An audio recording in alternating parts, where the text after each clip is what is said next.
sometimes, you see, people consider the tolerance and forgiveness, you see, seems to see signs of weakness. No.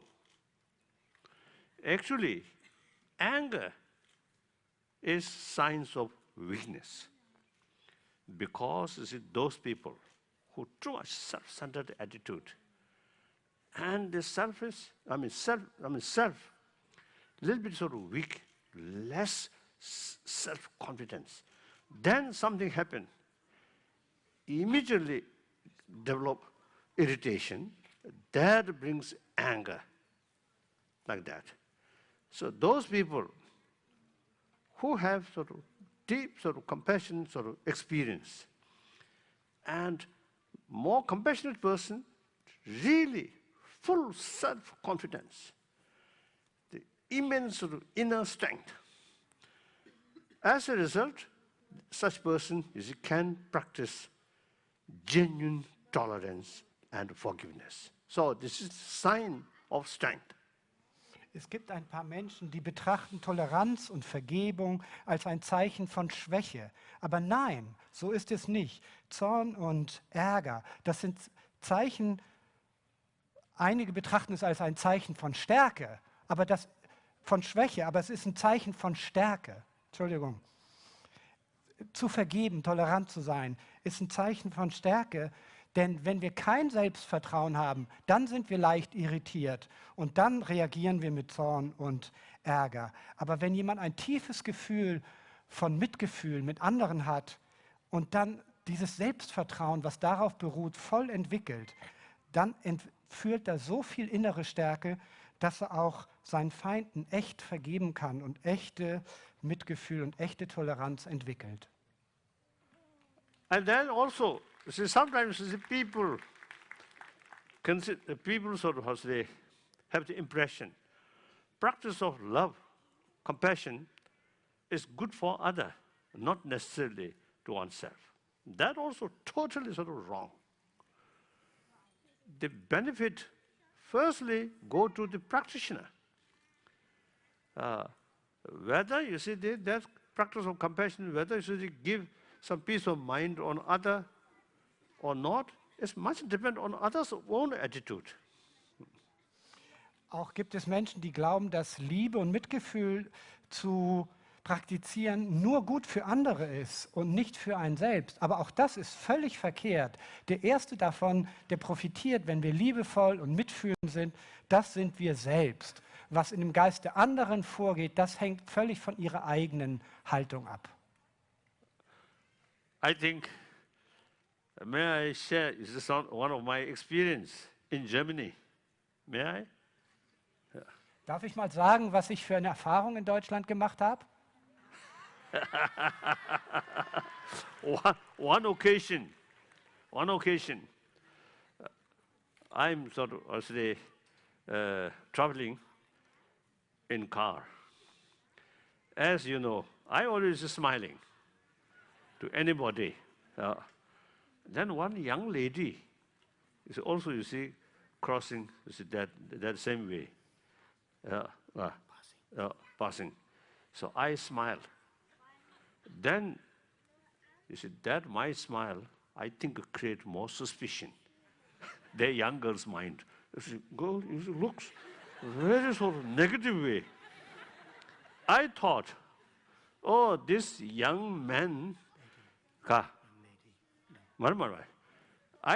felt, you see, that young lady may felt this young person, oh, looks, you see, something, because of unnecessary smile, so may have something wrong here. So, you see, she responds very negative. In Deutschland ist mir mal was Merkwürdiges passiert. Bei einer Gelegenheit, als ich mit dem Auto durch die Gegend fuhr, und ihr wisst ja, ich lächle immer gerne und lächle die Menschen an, da habe ich auch gelächelt. Und da kam gerade eine Dame vorbei und die hat ganz komisch reagiert. Man hatte das Gefühl, sie verdächtigt mich, dass ich irgendwas von ihr wollte. Und statt dass sie zurückgelächelt hat, hat sie mich ganz grimmig angeschaut, weil sie gedacht hatte, der brauchte mich doch jetzt nicht anzulächeln, bei dem stimmt wohl irgendwas nicht. So this indicates practice of my compassion, my sort of practice of compassion brings in my mind peace. Look, anyone, another human being, see, no basis of suspicion, no basis of remain distance. So it brings immense benefit. To that lady case, my compassion brings some fear, some suspicion. Das zeigt doch deutlich, dieses Beispiel, dass mein Lächeln, mein Mitgefühl, keine Distanz zu ihnen allen zu haben, mich wirklich als einer von ihnen zu fühlen, dass ich da den meisten Vorteil von habe. Ich habe hier überhaupt, verdächtige überhaupt niemanden, ich fühle mich ihnen allen nah. Das Problem bei dieser Dame war, dass sie reagiert hat mit einer Art, die sofort eine Distanz und einen Verdacht und Ängste geschürt hat. Das ist in ihrem Geist gewesen. Then also, you see, some people consider a practice of love, compassion. These things are religious practice, part of religious practice. So those people who have not much interest about religion, then they feel that's completely irrelevant to them. That's also totally wrong. Whether you accept religion or not, up to individual. But so long we are human being, there's no point to neglect about these inner value. Und dann gibt es ein paar Menschen, die glauben, dass Liebe und Mitgefühl doch nur was für religiöse Leute ist. Aber das ist auch völlig verkehrt. Das ist völlig irrelevant, ob sie religiös sind, einen Glauben haben oder nicht. Es ist das Wesen des Menschseins, Mitgefühl zu haben und ein gütiges Herz. So, no. So, and then another thing. The tolerance, the forgiveness means you accept others' sort of wrongdoing, right? Or take advantage on you, and then accept that. No. The tolerance and the forgiveness actually the actor side. You see, you try to develop anger, hatred towards that actor. But their action is concerned, sometimes necessary to take countermeasure in order to stop their wrongdoing. For example, someone take advantage on you. It's certainly unjustified, unjust. So therefore, if you let their sort of advantage continue, then finally they will face some problem. So in order to protect their sort of the negative consequences, stop their sort of wrongdoing. So now here, very important to make distinction, actor and action. Action is concerned, if necessary, appropriate countermeasure. Actor is concerned, we must keep compassion. That's the real meaning of forgiveness. Forgiveness. Yes. Forgiveness does not mean you accept their wrongdoing. Yes. Es gibt auch ein falsches Verständnis oft von Toleranz und Vergebung, so als müsste man akzeptieren und erdulden, wenn jemand ihnen schadet oder ihnen etwas Falsches antut. Das ist nicht damit gemeint. Wir sollten lediglich lernen, keinen Zorn gegenüber der Person zu entwickeln. Ihre Handlung, die nicht gerechtfertigt ist, die aber sollten wir nicht einfach akzeptieren oder erlauben, dass sie fortgesetzt wird. Denn letztendlich schadet sie nicht nur Ihnen, sondern der eigenen Person, die sie ausführt, schadet sie auch. Und am Ende hat sie selber viel negatives Resultat zu erleiden. Also müssen wir hier die Differenz machen zwischen Handlung und handelndem Wesen, handelndem Mensch. Gegenüber verkehrten, ungerechten Handlungen müssen wir einschreiten. Aber gegenüber dem Menschen, aus was immer Gründen er so handelt, müssen wir weiterhin Mitgefühl entwickeln, denn es ist ein Mensch wie du und ich. Oh ja. Das ist der... Oh.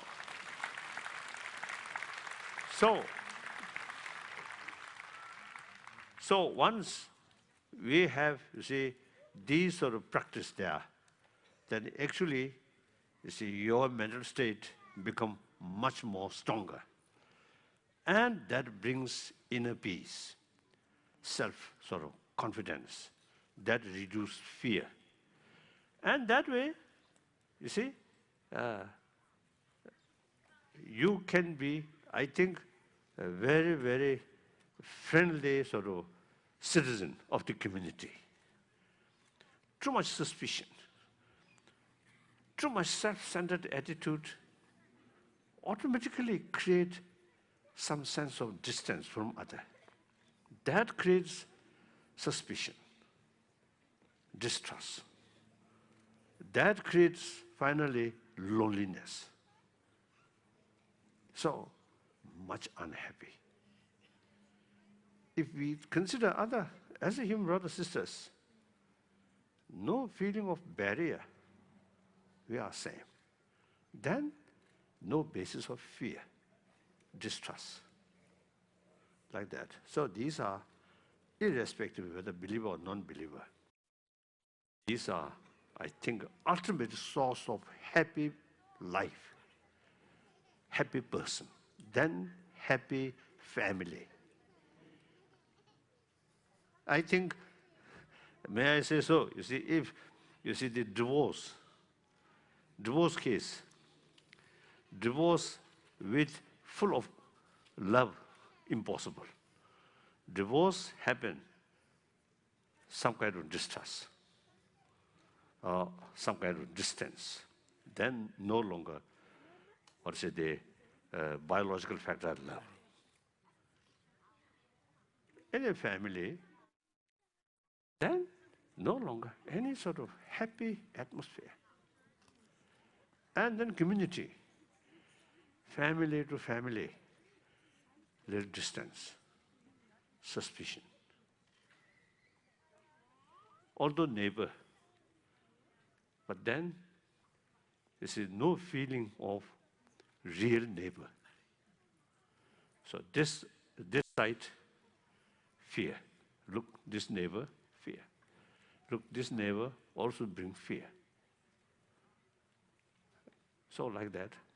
So they, too much self-centered attitude, lack of sense of concern of others' well-being.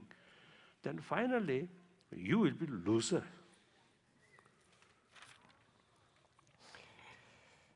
Also das war der Sinn der wahren Vergebung, so wie ich es eben geschildert habe. Und dafür gibt es Übungen. Es gibt Übungen, unsere Geisteshaltung zu entwickeln, unser gutes Herz zur Entwicklung. Und es ist die Grundlage einer friedlichen Geisteshaltung und mehr inneren Selbstvertrauens. Diese Übungen reduzieren auch die Angst vor anderen. Und es nützt nicht nur uns, sondern es nützt unserer Familie. Und wir werden dadurch voller Selbstvertrauen zu nützlichen Bürger unserer Gemeinschaft. Denn nur wenn man ein mangelndes Selbstvertrauen hat, kann man misstrauisch gegenüber anderen sein. Und dann entsteht eine Distanz und dann wird das Misstrauen noch größer und am Ende ist man ganz einsam und unglücklich. Aber wenn man die anderen als das einem selbst gleich betrachtet und sie als Brüder und Schwestern betrachtet, dann sieht man, dass es gar kein Platz ist, Angst zu entwickeln und erst recht keinen Zorn. Und dann wird man selber nicht nur zur Quelle seines eigenen Glücks, sondern zur Quelle des Glücks der Familie und der Gemeinschaft. Ich glaube ganz ernsthaft, dass so Trennung in einer ganz glücklichen Familie und in einer Atmosphäre voller Liebe nicht möglich ist. Wenn man sich voneinander trennt, ist immer irgendwie ein Zwist, ein Misstrauen, vorhanden, das stärker ist als diese biologische Liebe, diese biologische Nähe zu seinen Nahestehenden. Aber wir können darüber hinaus wachsen und wir können uns entwickeln und ein Teil davon werden, glückliche Familien zu schaffen, in einer Atmosphäre des Mitgefühls, der Gemeinschaft. Sonst haben wir nachher eine Gesellschaft, wo man selbst seinen Nachbarn nicht traut, nicht links noch rechts, die stehen uns gar nicht nah, sondern man entwickelt Angst. Wollen wir so eine Gemeinschaft oder wollen wir eine Gemeinschaft, wo sich alle gegenseitig vertrauen, verzeihen und füreinander sich gegenseitig unterstützen? So that is the way. Build happy society, healthy community, and through that way, automatically develop solidarity within that community. So we are a social animal.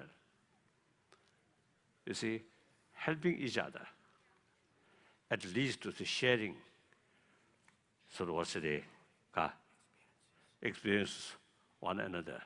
That's, and when some disasters happen, and all community work together. I notice in tsunami, sort of, or say, a tragedy in Japan, quite near Tokyo.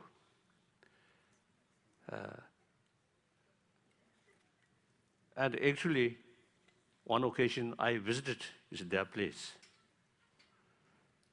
When I reached there, the local people who really suffer immensely. So I shake hand, and many of them tear. I also nearly tear. So that's the sense of solidarity. And I was told,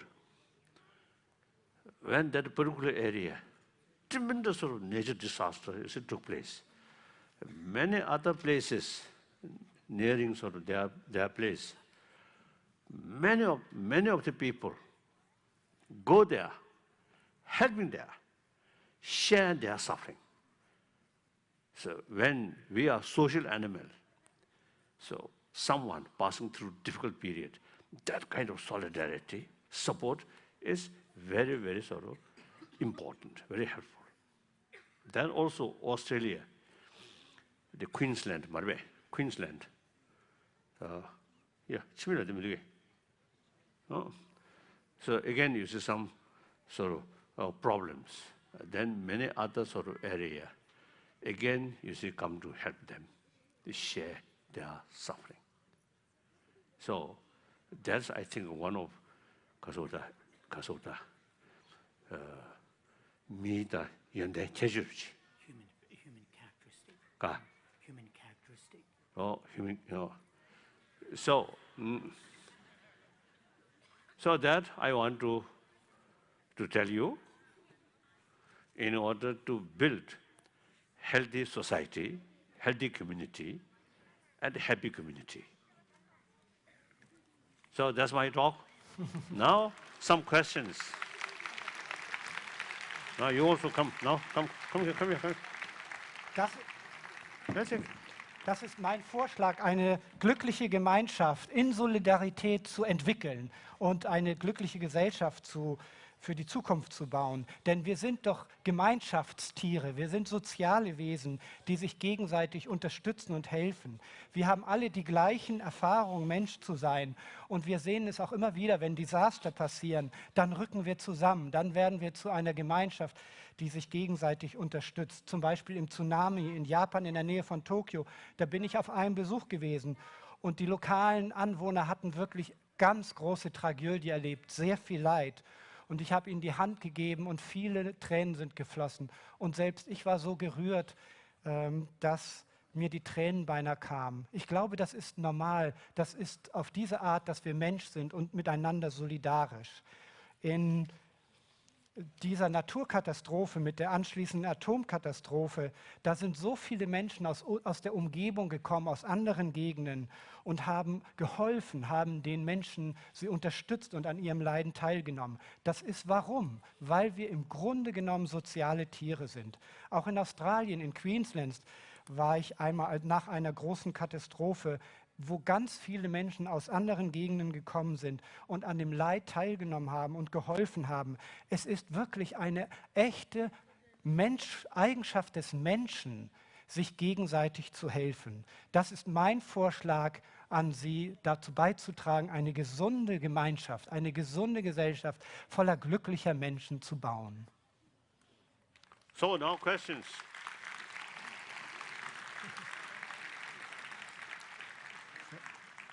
Die erste Frage ist, wie können wir die Welt verbessern? So the first question, how can we make a better world? That was already answered.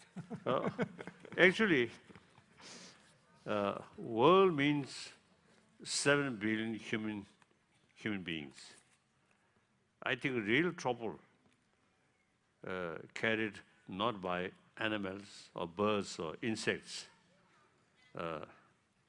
like a mosquito. Sometimes you see create some disturbances, but that's very limited, not much serious. So then I think sharks in the sea also I think sometimes you see create some problem within their limited area. Not much sort of serious problem. But we human being looks very gentle. Not like tiger or lion, but because of this human intelligence, so we really, you see, create a lot of sort of problems on this planet.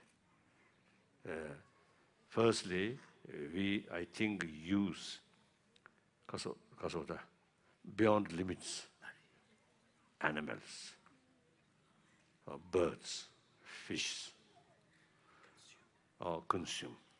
Then within our own then I think here among the audience, I think there must be some people who loves hunting, isn't it? Hunting is some birds, some animals. Of course, that's according to the country's law, but basically, very sad. So we, human beings, I think, too much sort of exploit. It's the other's right. Then our human being ourselves, also you see, a lot of, nobody want a problem, but a major portion of problem, our own creation. So we cannot remain like this. Now today, see, many area. Firstly, I think many area, actually, human themselves, among human themselves, you see, killing each other. Terrible, like Syria, really terrible. And then even religion used for division or killing. Then also, you see, on this planet, I think Europe, northern world, I think generally, you see, your your life. Of course, the recent years, some difficulties. However, but Germany, I think you keep quite reasonable, sort of good. It's the same planet in the southern world. Millions of children because of malnutrition. You can see their picture. Very thin mother and a dying child holding. Same human being on the same planet. So global level, rich and poor, huge gap. And within the country, again, gap, rich and poor. This is also man-made problem. I think Germany may be better. How serious gap, rich and poor in this country? Small or big gap rich and poor? And then corruption? Small. That's good. That's good. When I give talk, I say Brazil, Argentina, and Mexico, I think 2 years ago, I asked audience, how big rich and poor gap? They respond me like that. Then how much corruption? Again, this is the response. This also our own creation. So all this related with sense of respect others' right, or sense of concern of their well-being. So therefore, they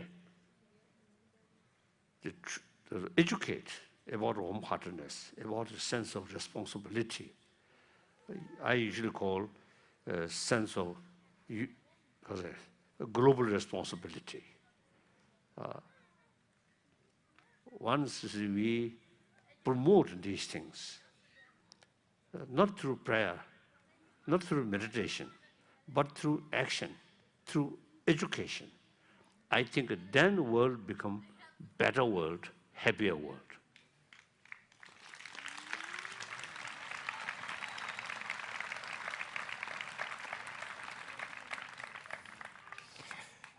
Wenn ich von der Welt spreche, dann meine ich damit 7 Milliarden Menschen. Das ist die Welt. Die meisten Probleme sind doch nicht durch die Tiere produziert. Es gibt vielleicht mal eine Irritation durch eine Mücke oder in der See durch die Haie, aber das ist doch sehr begrenzt. Es sind die meisten Probleme durch die Menschen selber geschaffen. Die schauen immer sehr freundlich drein, aber durch den Geist, und sie sind eigentlich dafür gemacht, freundlich zu sein, aber durch den Geist schaffen sie die Probleme, die meisten Probleme auf diesem Planeten. Sie überschreiten alle ihre Grenzen. Sie raffen Dinge zusammen, sie schlachten Tiere. Es ist doch sehr traurig, wenn hier unter uns, bloß weil das Gesetz das erlaubt, Menschen Jäger wären und einfach die Tiere töten könnten. Die Schwächen der Tiere werden ausgenutzt und die Intelligenz des Menschen falsch angewendet wird. Niemand will eigentlich Probleme, aber die Menschen schaffen sich ganz viele Probleme. Wir alle wollen das eigentlich nicht, aber die Menschen töten sich gegenseitig. Schaut doch mal nach Syrien. Und nicht nur Kriege, auch die Religionen tragen zur Spaltung bei und dazu, dass sich Menschen gegenseitig töten. Also wenn man die planetare Ebene betrachtet, ist es sicherlich so, dass in Europa ein hoher Lebensstandard ist und vielleicht an einigen Stellen seit einigen Jahren ökonomische Probleme vorhanden sind. Aber in Deutschland ist es doch nicht so schlimm. Aber auf diesem selben Planet, den wir gemeinsam bewohnen, gibt es Millionen Kinder, die jetzt heute gerade in anderen Gegenden unterernährt sind. Man hat diese Bilder von dünnen Müttern vor sich, die ihren Kindern nichts geben können und ihre sterbenden Kindern in den Armen tragen. Aber es sind doch auch Menschen wie du und ich. Es ist alles auf demselben Planet. Ich weiß nicht, wie Sie mit diesen Unterschieden zwischen Reich und Arm leben können. Auf einer globalen Ebene sind diese enorm. Und nicht nur das, sogar im eigenen Land, zum Beispiel in Deutschland. Wie sind da die Unterschiede zwischen Reich und Arm? Wie groß sind die und werden die immer größer? Wie ist es mit der Korruption? Wie groß ist das in Deutschland? Ich glaube, Korruption ist relativ wenig in Deutschland. Aber wenn ich in Brasilien gesprochen habe oder in Mexiko vor ein paar Jahren und die Zuhörer gefragt habe, wie groß bei ihnen der Unterschied ist zwischen arm und reich, dann haben sie ihre Arme weit ausgebreitet, weil es eine enorme Lücke zwischen arm und reich gibt. Und wenn ich nach Korruption gefragt habe, haben sie auch ihre Arme ausgebreitet und haben gesagt, der ist enorm, die Korruption, die überall stattfindet. Das sind selbstgemachte Probleme der Menschen, der Menschheit. Und deswegen müssen wir ein Gefühl von gegenseitiger Verantwortung entwickeln. Das nenne ich globale Responsibility, globale Verantwortung. Und das möchte ich, dass wir diese entwickeln. Dafür setze ich mich ein. Und das müssen wir durch Erziehung entwickeln. Und das müssen wir, wenn wir das in der Erziehung verwirklichen, schließlich auch in unseren Handlungen ausdrücken. Das ist die Grundlage, selber glücklich zu werden und zu einer glücklichen und gesunden Welt beizutragen. Next question. I think those people who have some question, I think here, from here, you see, oh yes, both sides here and here. I think those people who have some questions approach one this side, one that side. Firstly, you read BBC. Okay, eine Frage von Merve, 18 Jahre, bitte nach vorne kommen. Ihre Frage ist, was halten Sie vom Islam? What do you think of Islam? Islam, one of the very important religion. The follower of Islam, over billion. And then I know many Islam practitioners. So they also receive very much sort of emphasis, practice of love. One, my friend, he told me, any Islam practitioner who create bloodshed is actually no longer Islam practitioner. And the Islam practitioner must extend our love towards entire creatures of Allah. Islam ist eine wichtige Religion. Es gibt über 1 Milliarde Anhänger des Islam. Und ich kenne sehr viele von diesen islamistischen Praktizierenden, die wirklich authentisch ihre Religion praktizieren und betonen, wie wichtig die Liebe für andere fühlende Wesen ist. Und ich habe einen guten Freund, der Muslim ist, und er sagt, dass nach den Schriften jeder Muslim, der seine Religion ernsthaft praktiziert und trotzdem Blut vergießt, eigentlich gar kein Muslim mehr ist. Es ist im Gegenteil in dieser Religion wichtig, sein Herz auf die ganze Schöpfung Allahs auszudehnen. So actually, the September 11th sort of event, after 1 year, they got a transfer. Memorial, some kind of service, memorial service in Washington, D.C., in National Cathedral. So some way, I was there. So they invited me to that, memorial service. Then I told, now that event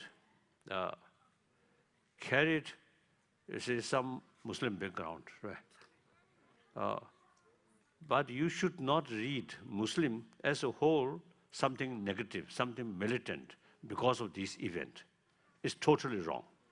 Some mischievous sort of people in every religious group. Among the Christians also, some mischievous people there. Among the Hindus also there. Among the Jews also there. Among the Buddhists also there. So you cannot sort of generalize the whole tradition due to few mischievous people's behavior. So since then, I am Buddhist. I came forward to different Islam. Zum Beispiel nehmen wir den 11. September. Da war ich nach einem Jahr eingeladen zu einem Gottesdienst als Erinnerungszeremonie. Und dort habe ich das gesagt, was ich Ihnen jetzt auch sage. Natürlich hatten diese schrecklichen Taten einen muslimischen Hintergrund. Aber das als Gelegenheit zu benutzen, als Grund, den den Islam insgesamt zu verurteilen oder zu sagen, das sei gewalttätig, das ist absurd. Es gab in allen Religionen Gewalt, bei den Christen genauso, bei den Juden, bei den Hindus, sogar im Buddhismus. Man darf so etwas wegen einiger Störenfriede nicht verallgemeinern. Ich bin für die friedliche Seite des Islams und möchte diese betonen. Yes. Oh.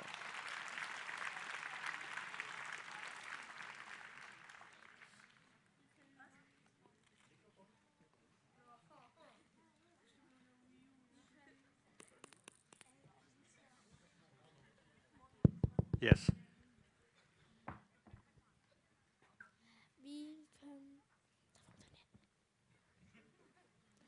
Wie können wir als Schüler die Welt verbessern? And how can we make a better world while we are still young and at school? So I particularly sort of put a lot of hope. Like you, I usually describe you are the generation of 21st century. We, the generation of 20th century, our century already gone. Your century just beginning. So this is right time to develop vision and accordingly work hard. Then within this century, I think end of this century will be, can be more happier, peaceful, compassionate world. So that is your responsibility, not our responsibility.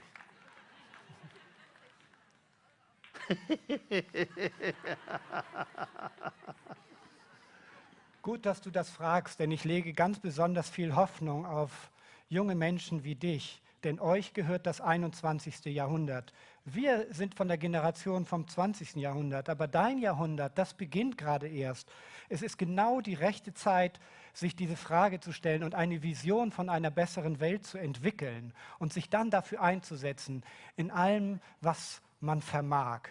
Und dann wird es am Ende des Jahrhunderts auch ein Jahrhundert des Friedens und des gegenseitigen Respekts und Verständnisses gegeben haben. Das ist eure Verantwortung. Thank you.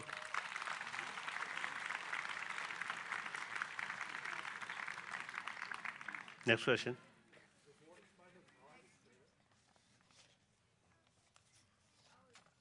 I think I want to read this. Do you have a handy? And this A mobile? Do you No. have a mobile cell phone? One story. One time, one my friend from America, you see, telephoned me. That my secretary, you see, because they give me that thing. So I still, you see, the old sort of, because of the habit of old because of the thing. So first I hear like this. Then when I answer, I put here. So my secretary say, no need.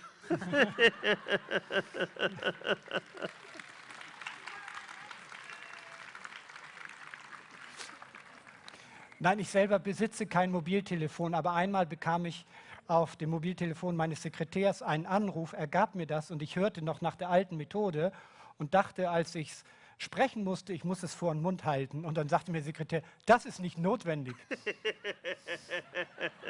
Next question. Now yes.